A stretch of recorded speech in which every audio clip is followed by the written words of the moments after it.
guys. Aisi nahandagi thabok mayam ama sinbana ma moraga matam phangdabdagi video su semudre. Adu ngasi de ngona matam mayam phange. Mayam su khangai duni hojik leba pura lockdown tawbuna ma moraga mayam su matam si kamaina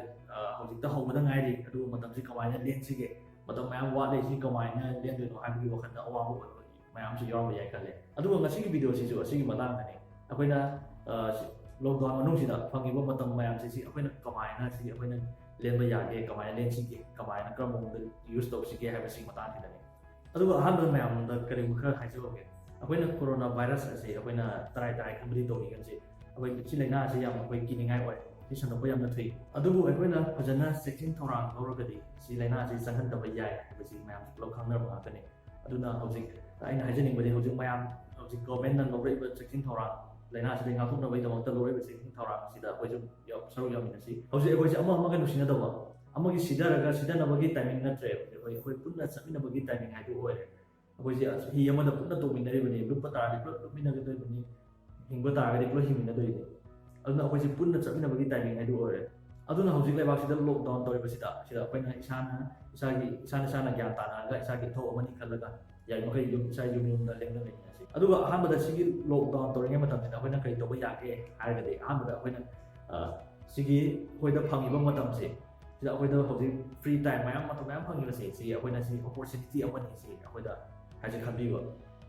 akoigi negative situation da positive khanma ngam ta ga de akoi success oi ngam ni hamse akoi akang khai success oi ga mayam na haibiram ni ana si hojik oi ba si negative situation ni si negative situation sida kamaina akoina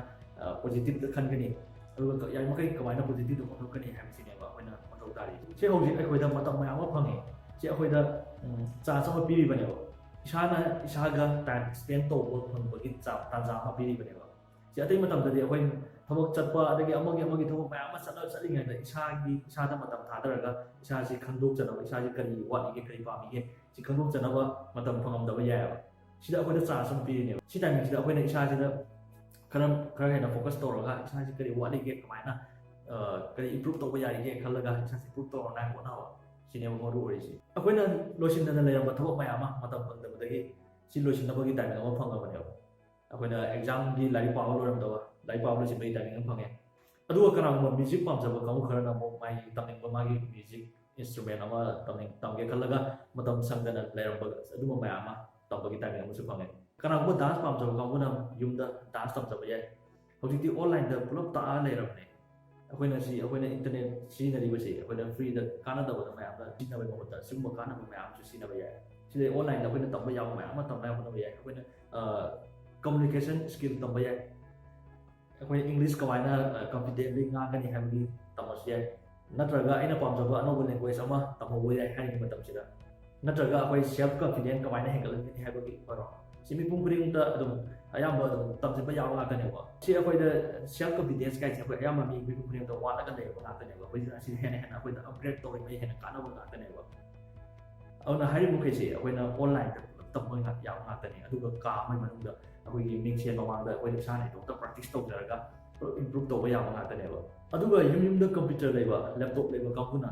akoina aina hana hairam da ba si na ba hairam da ba software anu ba hairom ge haiba sumaina sugu ma ama leigare haringai matam asi lockdown tori matam sida ai kari but skill ama natra amadi haihoge haidaga tholake haibagi sumaina wakan ama leimina se aduga point amana akoina news ka hena tajin ba news ka hena lo yengin ba simasi to ni deba akoina maru ba news yang ami maru ba news ta na ni akoina TV gi kano gi radio gi pok taw ya sumaina maru ba pok khara ta ni le akoina ka hena akoina social media da gi news mayam ma yengin ba lojin ba si kana deba si akoi ko sakata ba ko to ne ba aduga yang maru ba point amana sigi lockdown manung si sida akoina time table ama sem ba da ka wa koi daily routine ama akoina nahandagi akoina ta tor si akoina hingam si koi time table ama gi makha da koi hingam ne ba ani sana strictly sem gera sem oi ra koi timing ama gi makha da de koi hingam ba akoina tor ba thabo leng chati ba thabo ma de koi school college sa pagi timing ama le tuition sa pagi thabo sa pagi na thabo sa pagi timing le koi sana pagi timing le sumaina ayu workout sa pagi timing ama le workout to sa pagi sumaina akoida timing ama gi makha da akoina sum chalat pa ne ba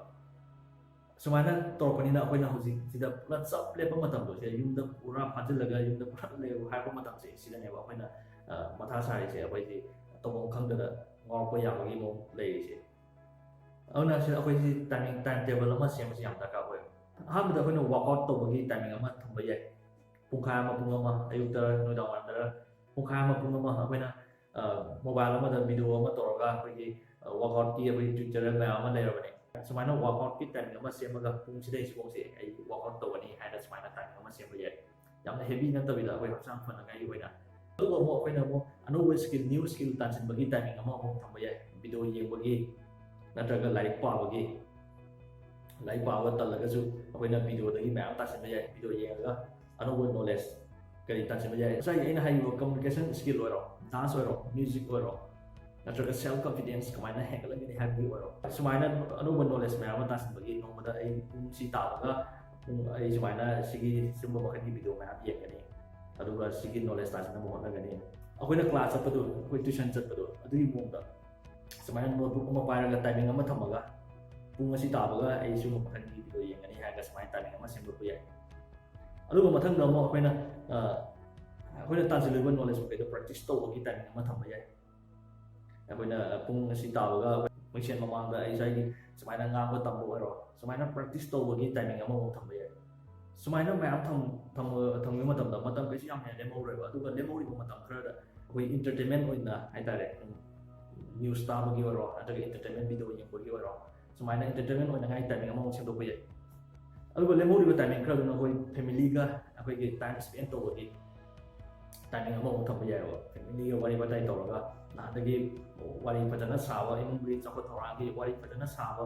ꯐꯪꯉꯛꯇꯕ ꯃꯌꯥꯝ ꯑꯃꯁꯨ ꯌꯥꯎꯔꯝꯕ ꯌꯥꯏ ꯁꯨꯃꯥꯏꯅ ꯐꯦꯃꯤꯂꯤꯒ time Spain ꯇꯧꯕꯒꯤ ꯃꯇꯝ ꯈꯔ ꯑꯃꯁꯨ ꯊꯝꯕ ꯌꯥꯏ ꯁꯨꯃꯥꯏꯅ ꯃꯌꯥꯝ ꯑꯃ ꯈꯥꯏꯗꯣꯛꯈꯤꯀꯥꯟꯗ ꯑꯩꯈꯣꯏꯗ ꯀꯔꯤꯁꯨ ꯌꯥꯝ ꯍꯦꯟꯅ ꯂꯦꯝꯍꯧꯔꯣꯏ ꯈꯜꯂꯦ